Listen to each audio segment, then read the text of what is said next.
Bonsoir à toutes et à tous, bienvenue, c'est Sens Public, débat chronique, reportage et expertise de nos invités. C'est ce que l'on vous propose tous les jours à 18h et 22h sur Public Sénat avec au sommaire de ce 25 février les négociations sur l'assurance chômage. Elles sont censées porter sur la rupture conventionnelle, mais le patronat va aller plus loin et réclame 1 milliard d'euros d'économies. Faut-il durcir les droits au chômage? Le système français est-il plus ou moins protecteur que celui de nos voisins européens? Réponse dans une minute. Et puis dans la seconde partie de ce Sens Public, on continue notre série de débats thématiques à moins de 20 jours du premier tour des élections municipales. Après la sécurité, les transports, l'environnement, la santé, c'est un zoom sur le logement que je vous propose.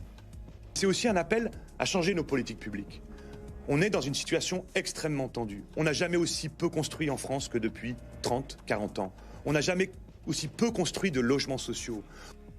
Encadrement des loyers, logements sociaux, plans locaux d'urbanisme, les pouvoirs des maires sont réels, mais avec quel budget? Ne ratez pas l'analyse et la confrontation de nos experts, ce sera dans 3 quarts d'heure. Et vous pouvez réagir, j'attends vos réactions comme tous les soirs, notamment grâce à ce QR code, notamment sur notre système d'indemnisation du chômage. Les partenaires sociaux planchent donc aujourd'hui sur les ruptures conventionnelles. Clément Guillonneau. Il sera peut-être bientôt moins avantageux de conclure une rupture conventionnelle pour les salariés. Depuis ce matin, syndicats et patronats sont réunis pour une dernière journée de négociations sur l'assurance chômage. Au cœur des débats notamment, les ruptures conventionnelles. En 2024, 515 000 ont été conclus, soit un coût de 9,4 milliards d'euros d'allocation chômage. Trop cher pour le gouvernement qui réclame au moins 400 millions d'euros d'économies. Lundi, les organisations patronales ont soumis aux syndicats un projet d'accord sur ces ruptures conventionnelles. Il prévoit de réduire de 18 à 15 mois la durée d'indemnisation maximale pour les chômeurs de moins de 55 ans et une baisse des indemnisations d'autant plus loin que ce que demande le gouvernement et assume vouloir économiser plus d'1 milliard d'euros. Il nous revient la responsabilité de répondre aux questions qui nous sont posées, à savoir trouver des économies pour le régime. Les syndicats de leur côté proposent plutôt de taxer les entreprises ayant beaucoup recours aux ruptures conventionnelles. Pas question pour eux d'aller au-delà des 400 millions d'euros d'économies. Je pense que les demandeurs d'emploi ont déjà largement contribué par des économies massives depuis un certain nombre d'années. Et il y a une voie de passage, mais pour conclure un accord, il faut être deux. Et il faut que du côté des organisations patronales, il y ait aussi une envie de conclure avec un quantum d'économie raisonnable. Et pour la CFDT, 1 milliard, c'est hors de question. Donc il faut que ce soit autour de 400 millions d'euros. Malgré leurs divergences, les partenaires sociaux pourraient bien tomber d'accord afin d'éviter que le gouvernement ne reprenne la main sur l'assurance chômage. Les négociations entre syndicats et patronat pourraient durer jusque tard dans la nuit. Faut-il un nouveau tour de vis? Au contraire, notre système d'assurance chômage est-il trop protecteur? On en débat. Je vous présente mes invités. Bertrand Martineau, bonsoir. Bienvenue. Vous êtes expert associé sur les questions sociales à l'Institut Montaigne, ancien conseiller social de Nicolas Sarkozy. Et vous publiez avec Franck Morel ce livre, Le travail et la solution. C'est aux éditions Hermann. Béatrice Mathieu, bonsoir et bienvenue. Vous êtes grand reporter à l'Express, spécialiste des questions économiques. Bruno Coquet, bonsoir et bienvenue à vous aussi. Docteur en économie, président de UNO Études et conseils, chercheur associé à l'OFCE.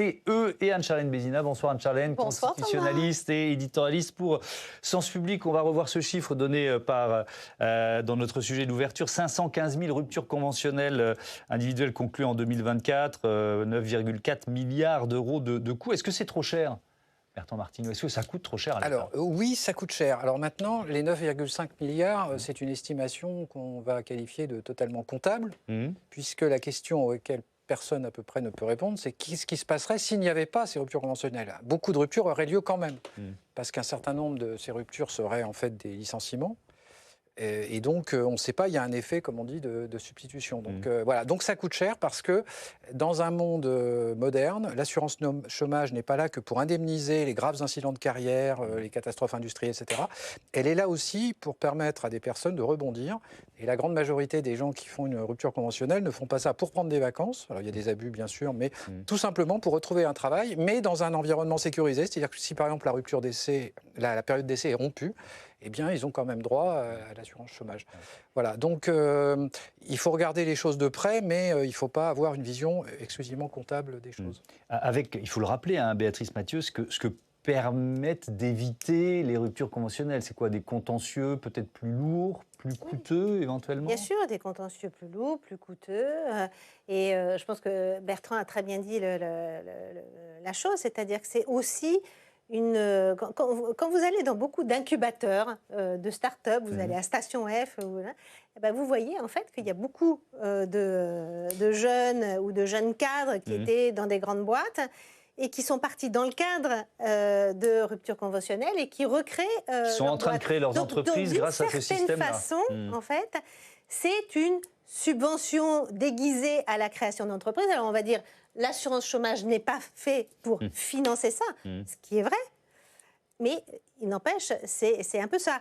Comme le système des intermittents et des intermittents du spectacle. Des intermittents du spectacle et d'une certaine façon, un modèle de financement de la culture en France. Effectivement. Et alors, est-ce qu'il y a des abus, effectivement, Bruno Coquet, soit de certains salariés ou de certaines entreprises, d'ailleurs? Alors sûrement, puisqu'on nous dit qu'il y a plein d'abus. Alors les abus, le problème, c'est que c'est des remontées de terrain.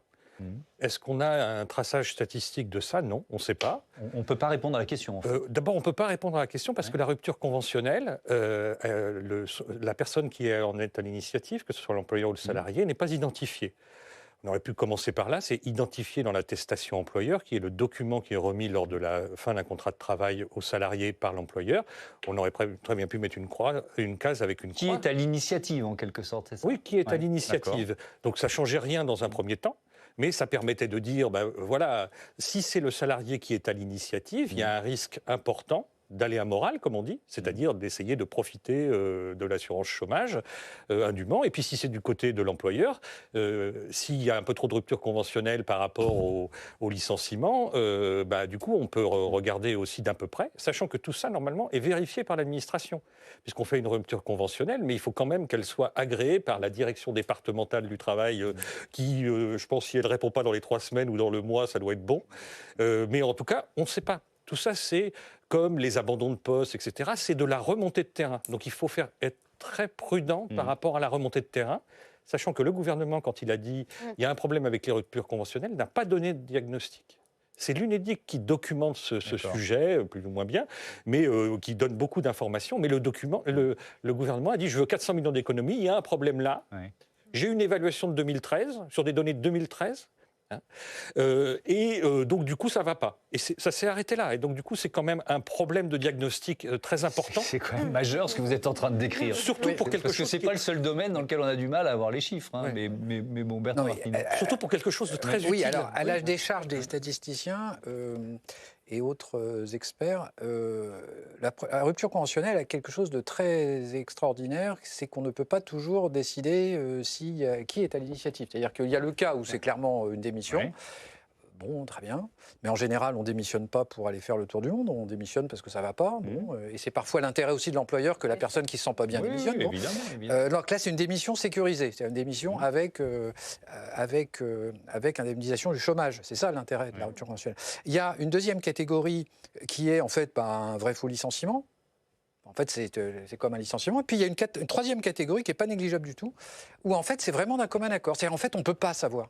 C'est-à-dire que, en fait, les deux sont contents de partir, et ça évite des contentieux, et puis ça évite une dégradation du climat dans l'entreprise. Et notamment, c'est surtout dans des TPE, en plus, c'est dans des très petites entreprises que ça se passe, là où un problème individuel peut facilement dégénérer. Elles ne sont pas alignées avec les organisations patronales. C'est ça, le syndicat des indépendants a encore fait un communiqué cet après-midi en disant qu'il trouvait que c'était un facteur important en fait, de souplesse dans l'entreprise et n'était pas pour un resserrement des conditions d'indemnisation ou un durcissement. Voilà. Maintenant, on peut très bien, c'est un peu ce que propose le MEDEF, on peut très bien réduire un petit peu de 18 mois à 15 mois la durée maximale d'indemnisation. Et ça permet de faire combien d'économies? Parce qu'il y a ce delta entre 400 millions. Si on fait ce que propose le MEDEF, on saurait peut-être, alors comptablement, s'il n'y a pas de modification des comportements, c'est bien toujours le vrai sujet, s'il n'y a pas des choses qui se transforment en licenciement, par exemple, donc on perdrait d'un côté ce qu'on gagnerait de l'autre, on aurait à peu près 700 millions d'économies d'un seul coup. Bon, honnêtement, passer de 18 mois maximum d'indemnisation à 15, c'est pas non plus tuer tuer la rupture conventionnelle. Ça ne casserait pas le système. Non, mais enfin, il ne faut pas aller trop loin. C'est quand même quelque chose qui est très intéressant. Ouais. On va généraliser à notre assurance chômage ensuite. Hein, mais est-ce que ça permet, ou ça a permis aussi, Bruno Coquet, de signer plus de CDI? C'est-à-dire, est-ce que du côté des chefs d'entreprise, on se dit je peux signer un CDI parce que je sais qu'il va y avoir la rupture conventionnelle. Alors c'était destiné à ça. Oui. C'était de dire les employeurs n'embauchent pas en CDI parce que c'est difficile ou coûteux ou incertain à rompre et qu'il y a des risques de contentieux. Donc facilitons, fluidifions la sortie du CDI et on va faciliter l'embauche. On n'a pas de réponse à la question que vous posez, c'est-à-dire qu'on n'a pas évalué ça. En même temps, c'est un peu compliqué à faire, mais en gros, le panorama n'a pas vraiment changé de ce point de vue-là. On n'a pas eu une masse d'embauches en CDI dans la foulée. Dans la période récente, si, parce que le marché du travail allait bien, mais c'est plutôt attribuable à la conjoncture du marché du travail qu'à l'introduction de la rupture conventionnelle en 2009. Donc du coup, de ce point de vue-là, on ne peut rien dire. Mais que ça ait apaisé beaucoup de choses sur le marché du travail, c'est sûr. Après, moi j'ai une nuance par rapport à Bertrand, c'est si on ferme un peu la porte de l'indemnisation, le problème c'est que les situations conflictuelles ne sont pas diminuées. Donc comment se résolvent-elles ? Parce que les gens conflictuels, ils vont plutôt avoir tendance à aller au conflit. Si on perd 3 mois d'indemnisation, on ira plus au conflit. Oui, mais les gens conflictuels, ils vont tenter le licenciement. Donc du coup, le problème risque d'être accentué. Et en plus, comme le disait Béatrice, il risque d'être accentué pour les petites entreprises. C'est 60%. Les TPE, c'est 60% des ruptures conventionnelles, justement, parce que c'est facile, qu'il n'y a pas trop de procédures, qu'il n'y a pas de risque de contentieux.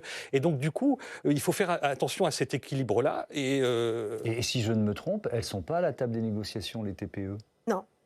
Là aussi, il y a l'UDP. Il y a l'UDP. Oui, alors l'UDP, effectivement, qui représente en partie les petites entreprises. On voit bien que dans la négociation, c'est aujourd'hui le MEDEF qui à mon avis, il y a une histoire politique derrière aussi. C'est-à-dire que le MEDEF qui a perdu en race campagne sur la question des retraites a besoin d'une victoire un peu symbolique face à des patrons qui sont de plus en plus énervés depuis 6 mois et plein de collectifs de patrons qui ont signé des tribunes.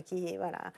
Et donc, le MEDEF a besoin aussi pour ses adhérents de montrer qu'il sait durcir le ton. Et donc, c'est lui qui mène quand même cette offensive sur ce sujet-là. Alors, pas très loquace, les organisations patronales. On a essayé aujourd'hui d'avoir des réactions des uns et des autres. On n'en a pas eu, mais c'est pas grave. Ils vont fortement réagir soit dans la nuit, soit demain, s'il y a un accord ou pas d'ailleurs. Donc, on va écouter une nouvelle fois la secrétaire générale de la CGT qui pointait le rôle de l'État. Acceptable.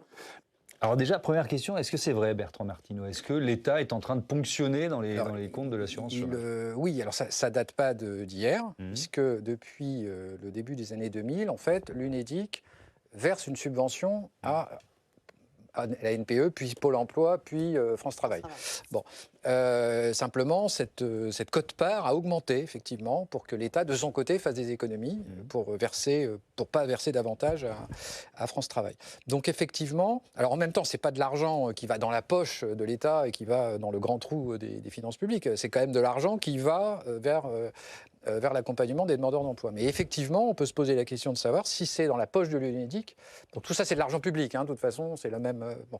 Mais c'est vrai qu'en termes de clarté, c'est vrai que c'est pas très sain, probablement, que l'UNEDIC fasse un gros chèque à France Travail. Oui. Comment elle se porte, d'ailleurs, l'assurance chômage, Béatrice? Les comptes vont bien? Est-ce qu'ils vont aller bien? Est-ce qu'on peut se projeter C'est-à-dire que là, grosso modo, en 2025, on avait un déficit d'environ 100 millions d'euros. On devrait avoir un creusement, d'après les prévisions de l'UNEDIC, en 2026 de 1,3 milliard. Et effectivement, comme ce qui vient d'être dit, s'il n'y avait pas eu ces ponctions ou ces moindres compensations. C'est-à-dire que l'État, il y a effectivement la ponction pour financer France Travail. Il y a aussi des politiques publiques qui sont décidées, par exemple, d'exonération de charges. L'allègement du coût du travail. Un allègement du coût du travail qu'on peut justifier par un souci de restaurer la compétitivité. Ça amène à un autre débat. Mais ça, moins de cotisations sociales, c'est forcément moins de recettes pour l'UNEDIC. Et donc là, l'État a dit, on va compenser en fait cette baisse, sauf que l'État compense de moins en moins. Donc c'est ça aussi qui explique la dégradation des comptes de l'Unédic. Et dernière chose, quand on regarde, on fait un petit peu les projections, là, à partir des années qui viennent, il va falloir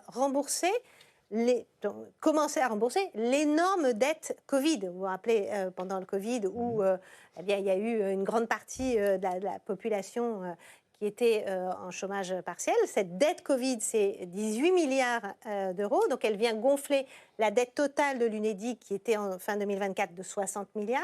Donc là, on devrait être fin 2025, je sais pas, 63, peut-être quelque chose comme ça. 61, je crois. Bon, voilà. Mais c'est beaucoup d'argent. Donc, on va vers un gros déficit de l'assurance chômage, si je comprends bien. Un plus gros déficit de l'assurance chômage. Mais quand on regarde par rapport au déficit de tout notre État-providence et regardons ce qui s'est fait sur l'assurance maladie, finalement, le déficit de l'assurance chômage est très faible par rapport à l'énorme trou de l'assurance maladie, où il faut dire que le gouvernement n'a rien fait dans le projet de loi de finances de la sécurité sociale qui a été voté à l'automne dernier. Bon, alors on va se concentrer un peu sur le cadre de ces négociations avec vous, Anne Charlène, parce que c'est toujours intéressant de voir que finalement, même s'il y a peut-être une méthode Le Cornu, ça rejoint effectivement la méthode d'autres gouvernements, avec un cadre assez restreint donné aux partenaires sociaux. Ah oui, c'est le moins que l'on puisse dire, puisque déjà, je cite les objectifs, la discussion laissée aux partenaires sociaux pour négocier dans le cadre défini par le gouvernement, et cela peut même aller jusqu'à la reprise en main, on en a parlé dans le sujet, c'est-à-dire que si les négociations n'aboutissent pas, on va dire à midi, ce soir, le gouvernement agira en lieu et place, alors c'est juridiquement possible, même si on se rend compte qu'il y a quand même une très grande fermeté politique. Alors, insidieusement, on l'a dit, il y a aussi des ponctions de l'État, des non-remboursements qui font que l'État n'est pas forcément le meilleur payeur sur la question. Et en plus, les partenaires sociaux ne peuvent pas, c'est le cadre de la négociation, remettre en cause les réformes antérieures. Donc l'idée, c'est de garder ce qui a été le plus dur, on va dire, évidemment, modulation de la durée des droits, etc. Et l'enjeu est assez limité, on l'a vu, à plutôt ce point de la réforme des indemnisations de rupture conventionnelle.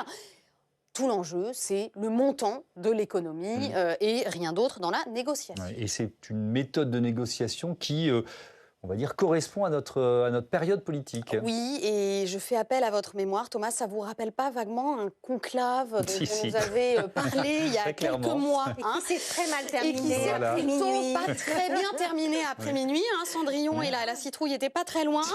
Discuter de tout, je suis très ouvert. Ça, c'est le dialogue de l'État. Abandon de réformes très dures, etc. Mais à la condition que vous fassiez toujours plus d'économies. Donc les ficelles politiques sont assez grosses. On essaye d'éviter la censure dans un premier temps en ayant la confiance des candidats, c'est un lapsus, des syndicats avec des promesses. Et au moment de la dépense, clairement, c'est plus difficile. Alors, c'est la majorité relative qui nous amène à cela. Les gouvernements minoritaires qui sont dans les changements de pied. On se rappelle que le décret de Gabriel Attal avait été suspendu pour cause de dissolution. Puis on a eu la fermeté de François Bayrou qui, elle, a été suspendue par le fait qu'il s'en aille. Et on termine avec la fameuse méthode Le Cornu, c'est-à-dire on mécontente à peu près tout le monde, mais on a quand même un résultat. La pression, on le comprend aussi, du gouvernement amène à ce que les accords se fassent à minima, puisqu'il vaut mieux tout préférer que la reprise en main gouvernementale.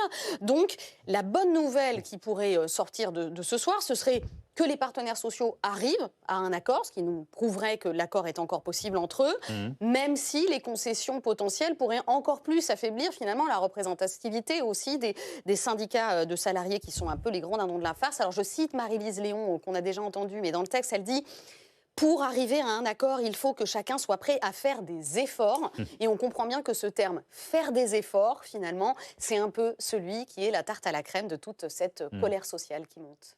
Je rappelle, Bertrand Martineau, vous avez été conseiller social de Nicolas Sarkozy. Est-ce que c'est facile pour l'exécutif de mettre un cadre tellement rigide que les partenaires sociaux n'ont plus grand-chose à négocier? Alors, c'était au moment, d'ailleurs, de l'instauration de la rupture conventionnelle, donc, qui a quand même beaucoup amélioré le fonctionnement du marché du travail. On ne le dira jamais assez, c'est quand même une réforme assez structurante, mais qui a un coût pour l'assurance chômage, en effet. difficile à évaluer, mais il a un coût. Eh bien, en fait, ce théâtre... Un côté marché de dupes. Alors, mais ce théâtre, parce que il y a une dimension théâtrale quand même, dans tout ça, entre les partenaires sociaux et l'État, ne date pas d'hier, simplement depuis quelques années, en l'occurrence depuis la loi Pénicaud de 2018, il y a effectivement un cadre juridique beaucoup plus contraignant sur les partenaires sociaux, et ils doivent respecter un cadrage financier de l'État, sinon l'État passe par décret, tout simplement. Voilà, même pas besoin de passer par le Parlement, c'est un décret. Bon. Et donc, effectivement, il y a, sur l'assurance chômage, comme dans d'autres domaines, un flou artistique quand même sur qui est responsable de quoi. Et quand on ne sait pas très bien qui est responsable de quoi, en général, ce n'est pas un système très efficace. Voilà. Et donc, effectivement, le système actuel n'est pas satisfaisant. Alors, il y a des projets de réforme qui me paraissent intéressants, peut-être pour 2027, qui sont de séparer ce qui est de la solidarité et ce qui est de l'assurance. C'est-à-dire qu'il y aurait un socle général, peut-être égal au RSA, qui serait payé sur le budget de l'État ferait ce qu'il voudrait, et de l'autre, il y aurait une dimension purement assurantielle, et là, les partenaires sociaux seraient libres, finalement, de négocier comme ils veulent. Ça pourrait être une solution pour sortir par le haut, mais c'est vrai que la situation actuelle n'est pas satisfaisante. Est-ce qu'effectivement, il faut, d'une certaine façon, revenir sur ce système, ce marché de dupes, Bruno Coquet, ou laisser peut-être faire un peu plus confiance aux partenaires sociaux ? Alors, si on prend le côté qu'est-ce que peuvent faire les partenaires sociaux, depuis 2017, l'État a fait ce qu'il a voulu. Donc, à partir de là, à un moment donné, les partenaires sociaux ont endossé ce que l'État avait fait. Mais fondamentalement, c'est l'État qui a fait ce qu'il a voulu. C'est-à-dire pas de confiance. On revient au manque de confiance d'Emmanuel Macron pour les corps intermédiaires, notamment les partenaires sociaux. C'est ça. Bon, et puis, par ailleurs, ça se voit pas, c'est pas visible au premier abord, mais avant, on pouvait, quand il y avait une carence, comme on dit, on pouvait avoir un décret qui définissait les règles. Mais aujourd'hui, les partenaires sociaux ne peuvent pas faire n'importe quoi dans leur accord parce qu'il y a un certain nombre de dispositions qui sont contraintes par la loi, voire par le PLFSS quand elles impactent les ressources. Projet de loi de financement de la sécurité sociale. Ça, c'est nouveau sociale. aussi. Ça n'existait pas avant 2018. Troisième point. Depuis 2018, on a 600 pages de réglementation, 300 dans le décret, 300 dans la circulaire de l'application. J'ai vérifié avant de venir, dans la législation de 1982, qui n'était pas top, mais il y avait 2 pages de journal officiel. D'accord ? On arrive à faire des choses assez simples. Aujourd'hui, si vous voulez vous torturer le ministre du Travail, vous l'invitez sans note et vous lui demandez pendant 2 heures de vous expliquer la réglementation. Honnêtement, ce n'est pas possible. Or, un ensemble de règles incompréhensibles et confus ne peut pas générer des incitations correctes sur le marché du travail. Donc, je complète un petit peu ce qu'a dit Béatrice sur les finances parce que c'est important. L'assurance chômage française, c'est la plus chère du monde, de très très loin. On dit tout le temps que c'est la plus généreuse, mais c'est la plus chère. 5,5% d'un salaire brut par mois, ça veut dire qu'en fin d'année, vous avez payé pratiquement un mois de salaire net de cotisation. À force de rogner les droits de l'autre côté, qu'est-ce qui se passe ? Il y a plein de gens, aujourd'hui, qui peuvent se constituer l'équivalent des droits dont ils bénéficieraient en 8 ans. Donc, il y a plein de gens qui n'ont plus intérêt à adhérer à ce système. Troisième point, toujours sur les finances, c'est qu'il faut avoir en tête que l'État fait des ponctions, mais il présente aussi des factures. Alors, France Travail est une facture, les intermittents en sont une autre, les frontaliers en sont une troisième, enfin, il y a un certain nombre de factures comme ça. Aujourd'hui, 20% des dépenses ne sont pas des dépenses de prestations. Donc 20% des dépenses, c'est 10 milliards quand même, à peu près par an. Donc du coup, quand on fait des économies, on les fait toujours sur le droit commun. Or, depuis 1997, chaque année, sans exception, le droit commun, si on enlève les factures, il a été excédentaire. Donc, les gens qui payent, l'assurance chômage a toujours été excédentaire et elle a même accumulé 100 milliards d'excédents environ sur cette période. Donc du coup, vous avez un déséquilibre dans la réforme. Vous allez prendre dans ce qui est excédentaire et qui fonctionne pour financer des choses dont on ne sait pas très bien à quoi elles aboutissent. Et cette logique-là, c'est le gouvernement qui a choisi encore avec ses 400 millions, avec son point d'entrée, une économie financière non justifiée. Oui, voilà. Bien compris avec ce cadre. Anne-Charlène ? Moi, c'est plutôt une remarque sous forme de question à vous tous. En préparant l'édito, moi, j'ai un peu eu le sentiment que cette négociation-là, c'était le 3e tour du budget, en réalité. C'est-à-dire qu'on était en lecture de ces éléments d'économie-là. Est-ce que c'est quelque chose qui est en fait amené à se pérenniser ? Est-ce que vous avez ce sentiment-là aussi, finalement ? Peut-être Béatrice Mathieu là-dessus. Oui, le 3e tour du budget, vous avez notamment dans le cadre qui a été donné aux négociateurs. Bien sûr, c'est pour ça que je disais qu'il y a un rapport très politique, en fait. C'est une négociation très politique où on voit bien que le MEDEF veut avoir une victoire en matière de finances publiques. Mais on est sur des montants tellement faibles, en fait, comparativement. Non, mais les 400 millions. 400 millions par rapport aux économies qu'on a été capable de faire sur le budget de l'État, c'est-à-dire pas grand-chose, c'est pas si mal que ça. Compte tenu du déficit que l'on a. Compte tenu du déficit, oui, mais par rapport aux efforts qu'arrive à faire l'État, c'est pas négligeable du tout. Mais ça veut dire que finalement, l'État n'a pas terminé, au fond. Il a fait quelques économies dans le budget, mais il va continuer avec d'autres efforts comme ça. L'État se sent comptable, et notamment vis-à-vis des autorités bruxelloises, de la totalité des finances publiques. Et l'UNEDIC fait partie d'un tout. Et d'ailleurs, comme rappelait Bruno Coquet, il y a une intrication incroyable des financements entre ce qui est de l'UNEDIC, de l'assurance chômage, et ce qui est du reste. Et on pourrait élaborer là-dessus, c'est terriblement compliqué, personne n'y comprend plus rien en fait. Et donc, effectivement, on a besoin, toute finance publique, de présenter un compte bouclé. Donc vous avez parfaitement raison. L'UNEDIC, ce sont des conséquences, est intégré dans les équations budgétaires du projet de loi de finances et du projet de loi de financement de la sécurité sociale. Il y a une question il y a pas mal de réactions sur notre fil. Vincent qui nous écrit de Morez. Quid de l'indemnisation des frontaliers? Alors, on ne va pas y passer trop de temps parce que tous nos téléspectateurs, téléspectatrices ne sont pas concernés, mais de quoi on parle? Pourquoi ça rentre dans le débat, l'indemnisation des frontaliers? Parce que ça coûte 800 millions d'euros par an, quand même, qui viennent principalement de 2 pays, le Luxembourg et la Suisse. Donc on va prendre juste la Suisse. Le nombre de frontaliers, il a doublé en 10 ans, alors qu'il y a 3% de chômage en Suisse. Donc, ils payent des cotisations en Suisse, sur la base suisse, qui est faible parce qu'il y a peu de chômage. Mais le salaire moyen en Suisse est à peu près 3 fois le salaire moyen français. C'est-à-dire que pour le même emploi, la même qualification, quand vous revenez en France, vous gagnez beaucoup plus à l'assurance chômage que ce qui est offert sur le marché du travail pour le type d'emploi que vous recherchez. C'est légal, mais on est quand même dans une sorte d'abus du système, d'optimisation extrême du système. En fait, on applique. C'est une question de Morez, c'est dans le Jura. Merci d'avoir. Non, mais on applique le système, le mode de calcul français à des salaires qui sont 3 fois plus élevés. Donc effectivement, donc ça fait que l'allocation chômage que touchent les frontaliers est parfois beaucoup plus élevée que les salaires qu'ils pourraient toucher en France. On ne va pas interdire aux Français d'aller travailler dans un pays frontalier, mais comment on peut réduire en fait ce défaut du système? On peut le faire. Le point, c'est que l'État ne veut pas le faire. C'est un accord signé par l'État avec des États européens qui est imposé aux partenaires sociaux. C'est pas un accord des partenaires sociaux. Tout à fait. Donc on ne veut pas se fâcher avec les autres pays européens frontaliers. Mais non, surtout ils nous disent ils renvoient sans cesse l'argument à l'État français de dire mais vous dites vous-même que votre système est trop généreux. Donc voilà. Donc du coup ils vont revenir la prochaine fois en disant la même chose. Or ce n'est pas ça le problème.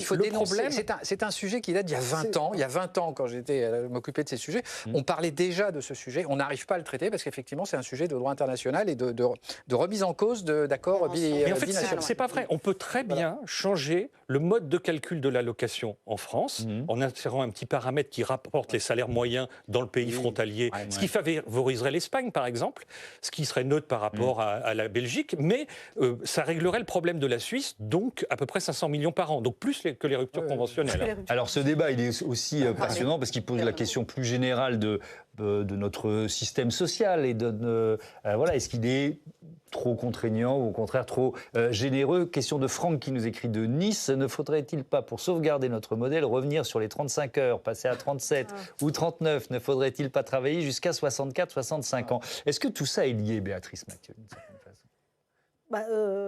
Non. Voilà, c'est une question de téléspectateurs. C'est une question de téléspectateurs.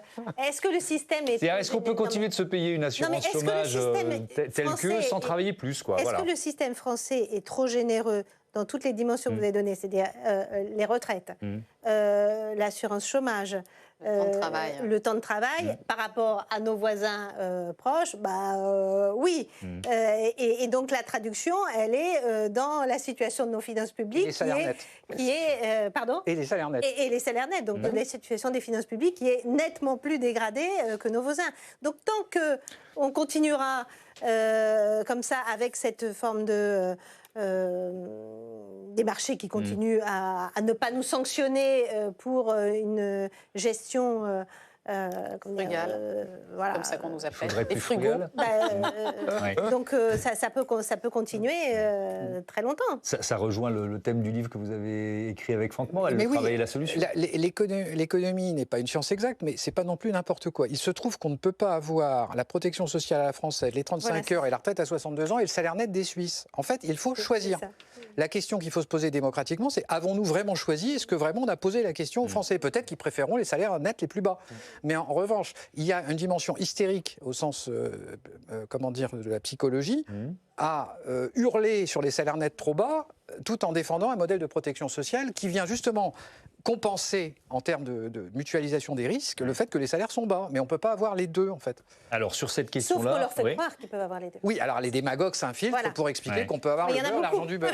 Et les salaires nets suisses et la protection sociale. Alors, on va continuer de... Et les finances publiques, on va continuer de se comparer avec nos voisins. C'est Clémentine Louise qui va nous rejoindre tout de suite. On compare notre système d'assurance chômage à celui d'autres pays européens. Bonsoir Clémentine, bienvenue à vous.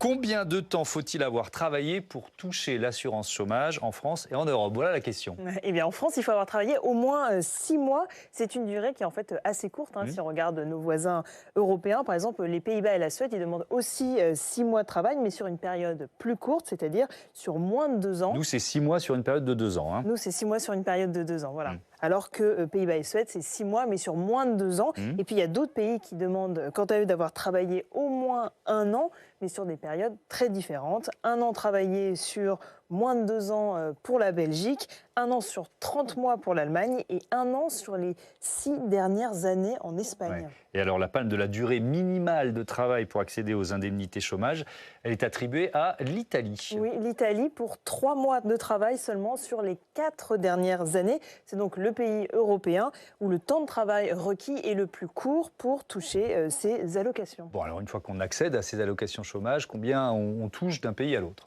Alors ça dépend. Il y a en fait 2 systèmes en Europe pour calculer le montant de l'indemnisation. C'est soit un pourcentage de salaire, soit c'est un montant forfaitaire, c'est-à-dire en fait un montant fixe qui n'a pas de rapport avec le salaire. Alors nous, on va comparer uniquement les systèmes de pourcentage de salaire, puisque c'est ce qui nous concerne, nous, en France. Alors aujourd'hui en France, pour les salariés qui ont un salaire inférieur à 13 000 euros par mois, vos allocations correspondent à 57% de votre salaire de référence.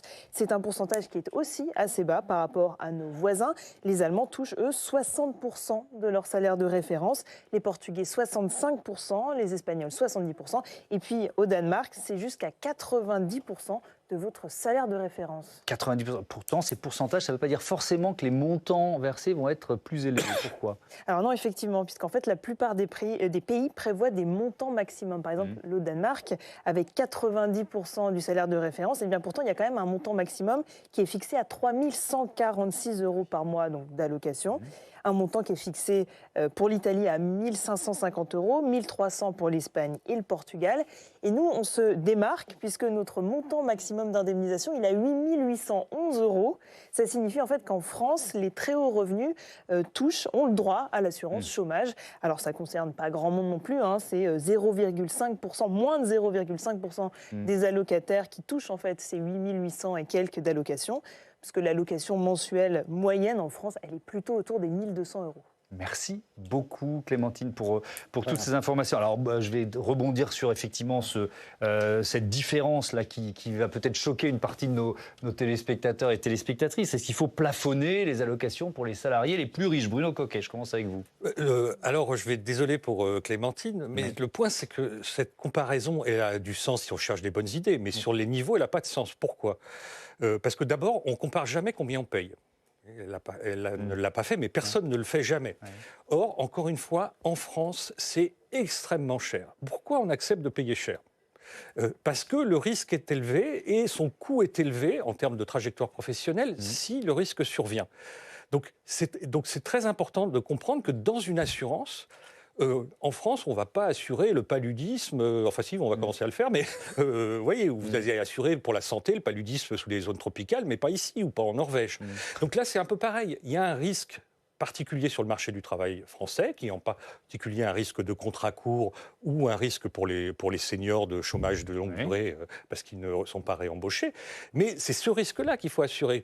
Qu'il y ait un autre risque au Danemark qui soit indemnisé autrement avec des cotisations différentes, bon ben voilà, très bien, c'est ce qu'il faut pour le Danemark. Mais ce n'est pas le problème qu'on a ici. Si on duplique l'assurance chômage de quelqu'un d'autre, d'abord, il faut s'interroger sur les recettes. Et là, c'est l'État qui ne sera pas content parce que si on aligne les recettes de l'assurance chômage sur l'Allemagne, avec des plafonds salariaux où ça s'applique beaucoup plus bas qu'en France, il faut le dire, des taux de cotisation qui sont beaucoup plus bas qu'ici, et ben, du coup, il n'aura pas ces recettes non plus. Donc il faut tout comparer. Et si on comparait tout, on verrait bien qu'on a un problème. Et ce problème, il est qu'on va aller dans le dur sur l'assurance des contrats courts. Parce que cette assurance, bientôt, si on rogne partout comme on le fait, elle ne sera plus financée à la fois, comme je le disais tout à l'heure, parce qu'il y aura rébellion des gens qui cotisent fortement aujourd'hui et le risque survient, sont mal indemnisés. Et à la fois, parce que si on n'abaisse pas le coût du travail, si on abaisse le coût du travail, ben on va avoir un problème de ressources. Et puis si on ne l'abaisse pas, ben on voit bien que les contrats courts vont coûter trop cher et ça ne va pas aller. Donc il faut avoir un point de vue beaucoup plus global là-dessus et on ne peut pas comparer des chiffres nominaux comme ça.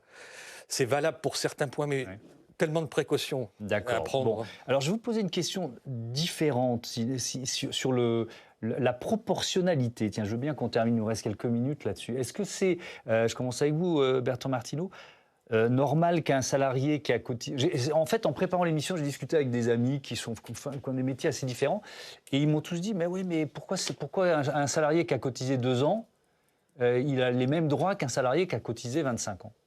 Mais il n'a pas les mêmes droits. Alors, expliquez-nous. Alors, il a le même niveau d'assurance chômage, le même niveau d'indemnité, mais il a une durée maximale d'indemnisation plus courte.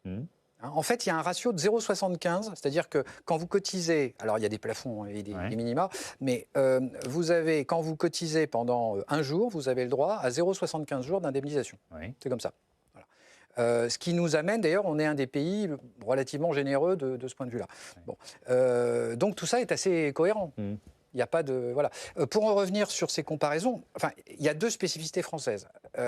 Sur les niveaux d'indemnisation, moyennant les plafonds qu'a rappelé Bruno Coquet, on est à peu près dans la norme européenne, il n'y a pas de sujet. On a 2 spécificités. C'est l'éligibilité, c'est-à-dire la possibilité d'entrer avec seulement 6 mois sur les 24 derniers. Ça fait partie quand même des endroits les plus généreux d'Europe. Et la deuxième, Bruno Coquet en a évoqué, c'est que notre assurance chômage couvre les cadres, y compris les cadres supérieurs. Ça, c'est totalement, au niveau mondial, probablement, c'est une spécificité française. C'est-à-dire que vous cotisez à l'assurance chômage jusqu'à 13 000 euros par mois. 13 000 euros par mois, c'est quand même les 0,5% de salariés les plus... Comment ça se passe dans les autres pays? Eh ben, c'est plafonné, c'est-à-dire que vous cotisez par exemple jusqu'à 5 000 euros par mois et les allocations en cas de chômage sont elles-mêmes plafonnées. C'est-à-dire que vous avez beaucoup moins de cotisations et beaucoup moins de prestations. Dans certains pays, il y a par ailleurs des assurances complémentaires pour des gens, des cadres qui seraient averses au risque et qui voudraient adhérer à des assurances complémentaires. Si vous faites ça en France, vous ne financez plus l'assurance chômage des contrats courts. C'est ça le problème que l'on a. Après, pour répondre à je complète un peu ce qu'a dit Bertrand sur la question 2 ans, 25 ans. Oui, de la proportionnalité. En fait, dans une assurance comme ça, vous êtes obligé de censurer. Vous ne pouvez pas prendre toutes les cotisations des gens sur leur vie. Pourquoi? Parce que sinon, vous aboutiriez à des durées ou des montants d'indemnisation colossaux. C'est un peu comme votre voiture, vous n'avez jamais fait appel à votre assurance pendant 10 ans. On va juste regarder votre cotisation de l'année dernière et les caractéristiques qu'elle avait. Donc, dans une assurance de cette nature, vous êtes obligé de censurer et d'oublier en fait les cotisations d'avant. Sinon, ça ne fonctionne pas tout simplement. Oui, c'est un système d'assurance, c'est pas un système d'accumulation de droits infinis, c'est pas de la capitalisation. C'est pas une épargne de précaution. Voilà. Alors, j'ai bien compris. Vous parliez, j'espère que mes amis qui m'ont posé cette question-là aujourd'hui auront, grâce à vous, bien compris. Vous parliez des contrats courts. Tiens, justement, la secrétaire générale de la CFDT, elle insistait là-dessus aujourd'hui. On écoute Marie-Lise Léon. Alors, pour la CFDT, il y a 2 sujets, la rupture conventionnelle et un engagement que doit respecter les organisations patronales qui se sont engagées à ce qu'il y ait une négociation pour lutter contre les contrats courts. 80% des contrats aujourd'hui sont conclus sous une forme de contrat court, des CDD, des missions d'intérim, ce qui fait qu'il y a une part croissante des personnes qui travaillent qui sont dans des conditions précaires. elles ont des vraies difficultés à pouvoir se projeter. Elles peuvent avoir des missions de quelques jours, voire d'une seule journée. Est-ce que, Béatrice Mathieu, il y a un abus de contrats courts dans l'économie française aujourd'hui? Moi, je ne dirais pas qu'il y a un abus de contrats courts. Il y a des secteurs aussi qui ne peuvent fonctionner qu'avec ces contrats. Et dans certains secteurs, des salariés qui veulent ces contrats courts aussi. Donc la situation, elle est complexe et faire le bilan statistique des choses, c'est que ce qu'on vient de dire en fait depuis le début, c'est compliqué. Moi, je pense que la question, pour revenir... Est-ce que le système est trop généreux? Est-ce que nous en avons pour notre argent des cotisations? C'est ça, en fait, la question. On se pose toujours la même question sur l'éducation, sur voilà. On aura un débat sur nos services publics dans quelques jours. Voilà. Est-ce qu'on en a pour notre argent? Est-ce que l'accompagnement des chômeurs, aujourd'hui, est à la hauteur, en fait, des cotisations que l'on paye? C'est cette question-là qu'il faut se poser.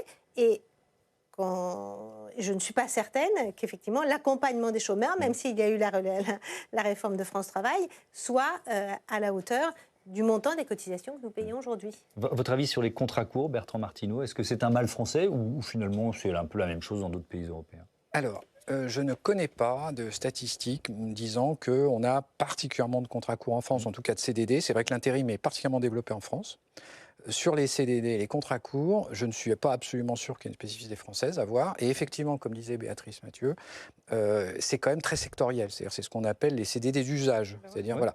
Et c'est vrai aussi qu'il y a des secteurs où les salariés, où il y a très peu de chômage et où les salariés, finalement, préfèrent avoir des contrats courts avec des primes de précarité à la fin. Avec la prime de précarité, bien sûr. Et puis, de temps en temps, passer par l'assurance chômage pendant 2-3 semaines, etc. C'est vrai que ça existe. C'est pas de la fraude, c'est un petit peu de l'optimisation. Donc, c'est pas tout blanc, tout noir. C'est pas si simple que ça. Et l'assurance chômage a un rôle aussi dans une éventuelle collusion entre les salariés et les employeurs.